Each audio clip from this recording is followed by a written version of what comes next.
हर रोज एक नई कहानी देखने के लिए चैनल को सब्सक्राइब करें और बेल आइकन दबाना ना भूलें।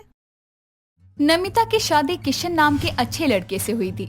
नमिता का नैन नक्श बहुत सुंदर था, जिसकी वजह से वो जहाँ भी जाती सब उसकी खूब तारीफ किया करते। ऐसे ही एक दिन नमिता की सास हेमा उससे कहती है, नमिता बेटा, कल तेरी ननद मेघा घर आ रही है। तुम्हारी शादी के समय उसके एग्जाम चल रहे थे और बारात वाले दिन उसका एग्जाम था, इसलिए वो शादी की रस्मों में भी अच्छे से शामिल नहीं हो पाई थी। जी माँ जी, इन्होंने भी बताया था मुझे। हाँ बेटा, सुन, तू मेघा का कमरा साफ कर देना और हाँ, कल उसकी पसंद के राजमा चावल बना लेना दोपहर के खाने के समय, तब तक वो आ जाएगी। जी माँ जी, आप चिंता मत करो, मैं सारी तैयारियाँ अच्छे से कर लूंगी। इतना कहकर नमिता अपनी सास के कहे अनुसार मेघा के आने की सारी तैयारी करती है। अगले दिन दोपहर को किशन अपनी बहन मेघा को घर लाता है और मेघा को देखते ही नमिता मन ही मन सोचती है, अरे अरे, ये क्या है? मेरी ननद की नाक है या पानी में पड़ा फूला हुआ पकौड़ा? कितनी मोटी नाक है इसकी। अरे बहू, कहाँ खो गई? स्वागत कर अपनी ननद का घर में। जी माँ जी, कैसी हैं आप ननद जी? जी मैं ठीक हूँ, और बताइए आपका घर में मन लग रहा है ना? जी हाँ, बहुत अच्छे से। चलिए बैठिए आप सब, मैं आप सबके लिए कुछ चाय नाश्ता लाती हूँ, फिर साथ में बैठकर खाना खाएंगे। इतना कहकर नमिता वहाँ से रसोई में जाती है और खुद से कहती है, हे भगवान, ये क्या करिश्मा है? मेरी एक ही ननद है, वो भी मोटी नाक वाली। ऐसा लग रहा है सभी कान का आधा आधा हिस्सा लेकर ननद जी ने अपनी नाक बना ली है। इतनी मोटी नाक है इनकी। ऐसे ही खुद से बातें करते करते नमिता सभी के लिए चाय नाश्ता लेकर आती है और फिर सभी बैठकर नाश्ते को एंजॉय करते हैं। यूं ही दिन गुजरते हैं। एक दिन नमिता अपने कमरे में बैठी अपनी शादी की एल्बम देख रही थी। तभी वहाँ किशन आकर कहता है, अरे नमिता, इतना गौर से सब फोटो में क्या देख रही हो? जी देख रही हूँ कि ननद जी की नाक किस पर गई है। मतलब क्या? मैं कुछ समझा नहीं। मतलब ये है कि मैंने लगभग सभी की फोटोज देख ली, पर ननद जी की मोटी नाक जैसी नाक किसी की है ही नहीं। आखिर ये किस पर गई हैं? तुम भी ना अजीब हो, कुछ भी बोले जा रही हो। अरे हर कोई एक जैसा नहीं दिखता, भगवान ने जिसे जैसा बनाया है वो वैसा ही रहेगा। ठीक है, पर फिर भी ननद जी किसी से भी मेल नहीं खाती। उनकी नाक कितनी मोटी है कि चेहरे पर नाक के सिवा और कुछ दिखता ही नहीं है। देखो नमिता, बेहतर होगा कि तुम इस बारे में सोचना छोड़कर बाकी ये काम करो जो जरूरी है। फालतू की चीजों में अपना दिमाग मत लगाओ। इतना कहकर किशन वहाँ से चला जाता है और नमिता भी एल्बम उठाकर रख देती है और घर के बाकी कामों में लग जाती है। ऐसे ही एक दिन मेघा और हेमा आंगन में बैठी हुई बातें कर रही थी। तभी वहाँ नमिता आती है और उसे देखकर हेमा कहती है, बहू सुन, इधर आ। जी माँ जी, कहिए क्या हुआ? ये बता, घर का सारा काम खत्म हो गया क्या? जी माँ जी, सब काम हो गया। तो फिर एक काम कर, मेघा के साथ बाजार चली जा। जी क्या लेने? भाभी, वो क्या है ना, मुझे अपनी नाक के लिए नोज पिन लेना है। जो मैंने पहले कोका पहना था ना, वो खो गया है, तो मुझे नया लेना है। मुझे तो आपकी नाक किसी भी सूरत में अच्छी नहीं लगती, कितनी मोटी सी है। क्या हुआ भाभी, क्या बात है? कहाँ खो जाती हो अब? जी कहीं नहीं ननद जी, चलो रेडी हो जाओ, चलते हैं हम। हाँ ठीक है भाभी। कुछ ही देर में दोनों ननद भाभी तैयार हो जाते हैं और बाजार जाने के लिए घर से निकल जाते हैं। और कुछ ही देर में दोनों एक बड़ी सी सुनार की दुकान पर जाते हैं और मेघा दुकानदार से कहती है, भैया जरा कुछ अच्छे अच्छे छोटे छोटे कोके दिखा दीजिए, एकदम नए डिजाइन के। मेघा के कहने पर दुकानदार उसे कुछ फैंसी कोके दिखाता है, जिसे मेघा पहनकर ट्राई करती है और अपनी भाभी से कहती है, देखो भाभी, कैसा लग रहा है? ननद जी पहले पहन तो लो। भाभी क्या मजाक कर रही हो? पहना तो हुआ है, देखो ये रहा। ओह माफ करना, आपकी नाक ही इतनी बड़ी है कि कोका दिखाई ही नहीं दे रहा। भाभी आपके कहने का क्या मतलब है? मतलब ये है कि पहाड़ पर कभी चूहा बैठा हुआ नजर नहीं आता, और आपकी नाक इतनी मोटी है तो थोड़ा बड़ा कोका ले लो, जो आप पहनो तो दिखे भी। इतना सा आपकी नाक पर मजाक जैसा लगेगा। भाभी आपके कहने का मतलब है कि मेरी नाक इतनी मोटी है कि उस पर कोका अच्छा नहीं लगेगा? नहीं मेघा, तुम गलत समझ रही हो। मेरे कहने का मतलब ये नहीं था। मैं बस ये कहना चाह रही हूँ कि तुम थोड़ा बड़ा कोका ले लो ताकि तुम्हारी नाक पर सुंदर लगे। ये छोटे वाले तुम पर जच नहीं रहे। ठीक है भाभी। भैया थोड़े से बड़े वाले दिखा दीजिए। मेघा के कहने पर दुकानदार उसे बड़े कोके दिखाता है, जिसमें से कुछ कोके वो पसंद कर मेघा के लिए खरीद लेती है। ऐसे ही दोनों काफी देर तक बाजार में शॉपिंग करती हैं। जिसके बाद दोनों घर आ ही रही थी कि तभी उनको रास्ते में उनकी पड़ोसन निशा मिलती है और वो मेघा को रोकते हुए कहती है, अरे मेघा, तुम कब आई? जी बस कुछ दिन पहले ही आई हूँ। वैसे एक बात कहूँ, अगर बुरा ना मानो तो। जी कहिए ना, क्या हुआ? तुम अपनी भाभी के साथ बाहर आया जाया मत करो। जी क्यों? आप ऐसा क्यों कह रही हैं? वो इसलिए क्योंकि कहाँ तुम इतनी सुंदर हो नमिता। अपना नैन नक्श देखो और अपनी ननद का देखो। क्यों अपनी इज्जत की भी धज्जियाँ उड़ा रही हो? निशा, जुबान संभाल कर बात करो। जुबान को क्या संभालना है? तुम खुद भी जानती हो मेघा कि तुम्हारी मोटी नाक की वजह से सब तुम्हारा कितना मजाक बनाते हैं, जिस वजह से तुम खुद अपने भाई तक की शादी में नहीं आई थी और सबको ये कहा था कि तुम पढ़ाई कर रही हो, एग्जाम है तुम्हारे। जबकि सच तो ये है कि तुम अपनी मोटी नाक के चलते किसी से भी मिलती नहीं हो। बस करिए आप। आपको जो बोलना है बोल लिया हो तो आप यहाँ से जा सकती हैं। मुझे या मेरी ननद को आप जैसी औरत से बात करने में कोई दिलचस्पी नहीं है, तो आप जा सकती हैं यहाँ से। और हाँ, अगर आगे से कभी भी मेरी ननद का मजाक बनाने की कोशिश की तो मैं आपकी नाक पर मुक्के मार मार कर उसे भी मोटा कर दूंगी, समझिए आप? नमिता की बात सुनकर निशा बुरा सा मुंह बनाकर वहाँ से चली जाती है। जिसके बाद दोनों ननद भाभी घर आते हैं और हेमा को बाजार में हुई सारी बात बताते हैं। जिसके बाद नमिता कहती है, अरे तो क्या करे बहू, अब उसकी नाक है ही इतनी मोटी। माँ जी, ये सब आप क्या कह रही हैं? अरे अगर ननद जी की नाक मोटी है और लोग उनका मजाक बनाते हैं तो इसका मतलब ये नहीं था कि आप उन्हें सबसे छुपा कर रखें। अरे लोगों का काम होता है बोलना, इसका मतलब ये नहीं कि हम उनकी बातों को चुपचाप सह लें। अरे उनको तो मुंह तोड़ जवाब दो ताकि दोबारा मुंह खोलने से पहले भी ना 10 बार सोचें। हाँ, भाभी सही कह रही है। अब मैं किसी की कोई बात नहीं सुनूंगी और ना ही लोगों की बातों को खुद पर हावी होने दूंगी। माफ करना नमिता बेटा, जो मैंने ये सब छुपाया, पर मुझे खुशी है कि तू बाकी सब जैसी नहीं है और तू मेरी बेटी का साथ दे रही है। नमिता की बात सुनकर हेमा को भी एहसास होता है कि आखिर वो अपनी ही बेटी मेघा को उसकी मोटी नाक के लिए दुनिया वालों से छुपा कर रखती थी और ये कितना गलत है। जिसके बाद हेमा अपनी बहू और बेटी को गले से लगाकर प्यार दिखाती है और नमिता का साथ पाकर मेघा में भी आत्मविश्वास बढ़ता है और वो लोगों से लड़ना सीखती है। जिसके कुछ समय बाद एक अच्छे घर का रिश्ता मेघा के लिए आता है और वो लोग मेघा की बाहरी खूबसूरती नहीं बल्कि अंदरूनी खूबसूरती को परखते हैं। जिसके बाद हेमा और नमिता मेघा की शादी करवा देते हैं और मेघा भी आत्मविश्वास के साथ अपनी मोटी नाक के साथ अपनी जिंदगी को खुशहाली से शुरू करती है। त्रिशा एक मिडिल क्लास फैमिली में पली बड़ी लड़की थी और वो अपने कॉलेज की भी एक अच्छी स्टूडेंट थी। वो किसी से भी फालतू बात करना बिल्कुल भी पसंद नहीं करती थी और बस अपने काम से ही काम रखा करती थी। एक दिन उसकी बेस्ट फ्रेंड टीना उसे बोलती है, त्रिशा, तूने अपना प्रोजेक्ट कंप्लीट कर लिया ना? क्या तू कंप्लीट करने की बात कर रही है? अरे मैंने तो कंप्लीट करके सबमिट भी करवा दिया। क्यों, तुझे कुछ टेपना था क्या उसमें से? ऐसा मत बोल यार। माना मैं प्रोजेक्ट तेरी हेल्प से बनाती हूँ, लेकिन इस बार मैंने खुद ही प्रोजेक्ट बनाया है। अच्छा तो सुनना, नेक्स्ट वीक ना मैं मेरी स्कूल फ्रेंड के साथ क्लब जा रही हूँ। क्या बोलती है, चलेगी तू? मैं क्या करूँगी यार वहाँ जाकर? हवन करियो। अरे यार एंजॉय करेगी और क्या। और वैसे भी तू कभी क्लब नहीं गई, तो चलना। दुनिया में कितना कुछ है एंजॉय करने को, पर तू है कि घर से कॉलेज, कॉलेज से घर तक ही बंधी रहती है। ओहो, अब इतना लेक्चर मत दे, चल दूंगी तेरे साथ। खुश? खुश? मेरी जान बहुत खुश।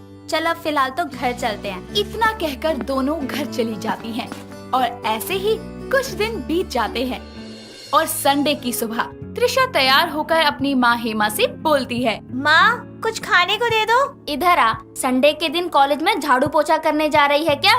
माँ क्यों मजाक कर रही हो? मैं कॉलेज नहीं बल्कि टीना के साथ बाहर घूमने जा रही हूँ। पर बेटा एक संडे का दिन ही तो होता है रेस्ट करने का, बाकी दिन तो तू कॉलेज में ही रहती है। क्या जरूरत है कहीं जाने की? माँ मैं नहीं जाना चाहती थी, लेकिन मैं हर बार उसे मना कर देती हूँ, तो सोचा इस बार हाँ कर देती हूँ। अच्छा अभी मैं चलती हूँ, लेट हो रही हूँ, बाय। अरे सुन, ये तो बताती जा कि कहाँ जा रही है। ये लड़की भी ना अपनी माँ की बात सुने बिना त्रिशा वहाँ से चली जाती है और टीना के घर पहुँचती है, जहाँ उसकी बाकी सहेलियाँ भी आई हुई थी और सभी शॉर्ट्स में होती हैं। और त्रिशा को सूट पहना देखकर टीना की एक फ्रेंड बोलती है, अरे टीना, ये पहली बार क्लब जा रही है क्या? ये क्या सूट पहन कर आ गई है? ये ऐसे नहीं जा सकती हमारे साथ। डोंट वरी यार, मैं ही इसे तैयार कर देती हूँ, बस थोड़ा टाइम लगेगा। इतना बोलकर टीना त्रिशा को कमरे में लेकर जाती है और कुछ देर बाद जब त्रिशा बाहर आती है तो सब उसे देखकर हैरान हो जाते हैं, क्योंकि टीना की दी हुई ड्रेस में वो बहुत ही खूबसूरत लग रही थी। जिसके बाद सभी क्लब जाते हैं, जहाँ की रंग बिरंगी लाइट्स, म्यूजिक और बाकी लोगों को देखकर वो भी सबके साथ एंजॉय करने लगती है। डांस करने के बाद वो सारे हुक्का बार में जाते हैं, जहाँ वो सभी हुक्का पीते हैं। और तभी टीना त्रिशा से बोलती है, ओए, ऐसे टुकुर टुकुर क्या देख रही है? ले, तू भी ट्राई कर एक बार। यार तूने तो बोला था कि क्लब जाएंगे, एंजॉय करेंगे, लेकिन तुम तो यहाँ हुक्का बार में आ गए और यहाँ आकर हुक्का पीने लगे। तुझे पता भी है ये भी एक तरीके का नशा होता है। डोंट वरी त्रिशा, ये फ्लेवर वाला हुक्का है, इसको पीकर कोई नशा नहीं होने वाला। एटलीस्ट एक बार तुम ट्राई तो करो। सबके कहने पर त्रिशा हुक्का पीने लगती है। पहली बार में तो वो बहुत खांसती है, लेकिन कुछ ही देर में उसे मजा आने लगता है और वो बड़े आराम से हुक्के को एंजॉय करती है, जिससे उसे थोड़ा थोड़ा नशा भी होने लगता है और वो झूमने सी लगती है। और फिर सब वहाँ से निकल जाते हैं। टीना त्रिशा को संभालती हुई घर ले जाती है और उसकी ये हालत देखकर हेमा बोलती है, ये क्या हो गया इसे? ये हवा में क्यों लहरा रही है? अरे सीधी खड़ी हो जा त्रिशा, कहीं इसने पीवी तो नहीं ली? और इसके कपड़ों को क्या हुआ? ये इन्हें पहनकर तो नहीं गई थी। आंटी पहले अंदर चले, मैं इसका वजन और नहीं सह सकती। हाँ हाँ अंदर आ जा। जिसके बाद वो तीनों अंदर आते हैं और हेमा उनके लिए पानी लेने किचन में चली जाती है। तभी नशे की हालत में त्रिशा टीना से बोलती है, ए टीना, तूने झूठ बोला था ना कि हुक्के में कोई नशा नहीं होता, पर देख तेरा यही हुक्का पीकर मैं कैसे झूम रही हूँ। आज लाइफ में पहली बार मैंने इसे पिया है और पीकर मजा ही आ गया। धीरे बोल यार, तेरे मजे के चक्कर में अभी तेरी माँ को मैं क्या जवाब दूँ, समझ ही नहीं आ रहा। एक काम करती हूँ, कुछ बोलने से अच्छा है कि मैं आंटी के आने से पहले यहाँ से निकल ही लेती हूँ। इतना कहकर वो दबे पांव वहाँ से निकल जाती है। जब हेमा पानी लेकर आती है तो टीना को वो वहाँ नहीं देखती और त्रिशा भी सोफे पर सो चुकी होती है। अगले दिन जब त्रिशा की आँख खुलती है तो वो देखती है कि हेमा अपनी बड़ी बड़ी आँखों से उसे घूर रही है और उसे अचानक से देखकर त्रिशा बोलती है, ओहो माँ, आपने तो मुझे डरा ही दिया। ऐसे सोते हुए इंसान को कौन घूर घूर के देखता है? पहले ये बता कि कल कहाँ गई थी और नशा क्यों किया था तूने? अरे माँ, मैंने कोई नशा नहीं किया, मैं बस टीना के साथ क्लब गई थी। वहाँ मैंने फ्लेवर वाला हुक्का पिया था। हाँ, पहली बार पिया था तो थोड़ा सा झूम गई थी। देखो तो जरा इस लड़की को, फ्लेवर वाला हुक्का तो ऐसे कह रही है जैसे कोई अच्छी चीज हो। देख त्रिशा, अगर दोबारा तूने ऐसा किया ना तो तेरे टांगे तोड़कर रख दूंगी, कह देती हूँ। अरे पर माँ, बस कह दिया ना, आगे कुछ नहीं सुनना मुझे, समझी? इतना कहकर वो गुस्से में वहाँ से चली जाती है। ऐसे ही दिन बीतते हैं और त्रिशा को हुक्का पीने की आदत सी लग जाती है और वो हर वीकेंड हेमा से कोई न कोई बहाना बनाकर हुक्का बार जाकर हुक्का पिया करती और टीना के घर ही सो जाया करती थी, ताकि उसकी माँ को उसकी इस आदत का पता न चल पाए।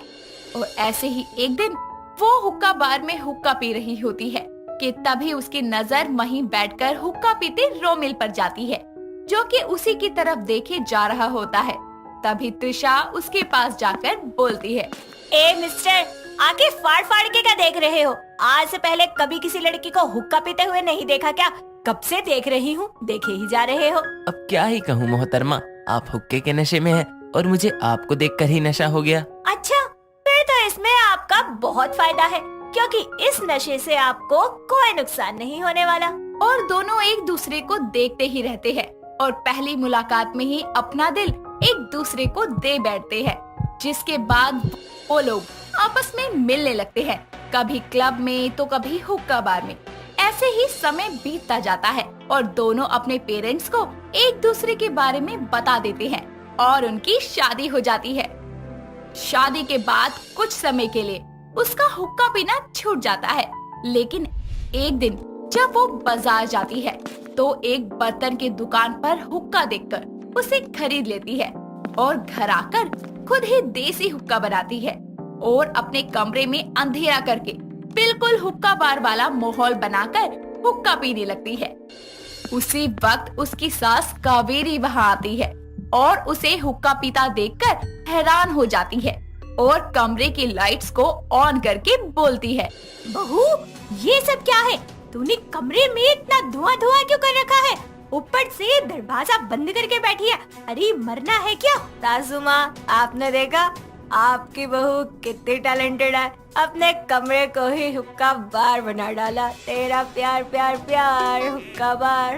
हुक्का बार? निकल तू मेरे घर से बाहर। कावेरी गुस्से में बोल ही रही होती है कि तभी रोमिल वहाँ आता है और त्रिशा को ऐसे देखकर उसकी भी आंखें खुली की खुली रह जाती है और वो अपनी माँ से बोलता है, माँ लगता है इससे अभी कुछ भी कहने का कोई फायदा नहीं है, आप शांत हो जाइए, मैं संभालता हूँ। सत्यानाश हो इस कर्मजली का, पूरे घर में धुआं कर दिया। एक काम कर रोमिल बेटा, तू जाकर जल्दी से सारे खिड़की दरवाजे खोल दे, मुझे सांस लेने में दिक्कत हो रही है। इतना कहकर वो चली जाती है और रोमिल वैसा ही करता है। अगले दिन जब त्रिशा उठती है तो कावेरी उसे खूब खरी खोटी सुनाती है, जिससे उसकी आंखों से आंसू बहने लगते हैं। जिसके बाद वो घर में तो नहीं लेकिन अपनी सहेली टीना के घर जाकर हुक्का पिया करती थी। ऐसे ही समय बीतता है और एक दिन वो छत से नीचे उतर रही होती है कि तभी उसकी सांस फूलने लगती है और वो पानी पीने के लिए ग्लास उठाती है तो उसके हाथ से ग्लास छूटकर गिर जाता है। तभी रोमिल और कावेरी भी वहाँ आते हैं और उसकी ऐसी हालत देखकर कावेरी बोलती है, अरे क्या हो गया, आप क्यों रही है? सासू माँ, मुझे सांस लेने में दिक्कत हो रही है, कुछ भी काम करती हूँ तो मेरी सांस फूलने लगती है। तुम चिंता मत करो माँ, मैं इसे डॉक्टर के पास लेकर जाता हूँ। इतना कहकर वो उसे क्लिनिक लेकर जाते हैं और जहाँ डॉक्टर उसकी इस हालत को देखकर बोलता है, ये अस्थमा के शुरुआती लक्षण है, ये ज्यादा ना बढ़े, इसीलिए आपको ध्यान रखना होगा और किसी भी प्रकार का नशा या धूम्रपान करने से बचना होगा, वरना आगे जाकर ये खतरनाक भी हो सकता है। ये सुनकर त्रिशा का सर नीचे झुक जाता है और वो रोमिल को टीना के घर जाकर हुक्का पीने वाली बात बता देती है। ये सब सुनकर रोमिल बोलता है, तो इसी वजह से आज तुम्हारी ये हालत है। तो क्या सोचा तुमने, अपनी हालत तुम इसी तरह बिगाड़ती रहोगी या अब हुक्का पीना बंद भी करोगी? माफ कर दीजिए रोमिल जी, मैंने आपकी और सासू माँ की बात ना मानकर खुद को ही नुकसान पहुँचाया। अब से मैं कभी हुक्का नहीं पीऊंगी। और जिसके बाद रोमिल उसे गले से लगा लेता है और दोनों घर आ जाते हैं। लेकिन रोमिल कावेरी को त्रिशा के अभी भी हुक्का पीने के बारे में कुछ नहीं बताता और त्रिशा को कमजोरी के कारण ऐसा हुआ है ये बोल देता है। ऐसे ही दिन बीतते हैं और त्रिशा की दवाई चलती रहती है और कुछ ही समय में वो बिल्कुल ठीक हो जाती है, जिसके बाद उसका हुक्का पीने का शौक हमेशा के लिए छूट जाता है। दोस्तों, अगर आपको ये कहानी पसंद आई तो इसे लाइक करें, शेयर करें और कमेंट करके बताएं कि कहानी में आपको सबसे अच्छा क्या लगा।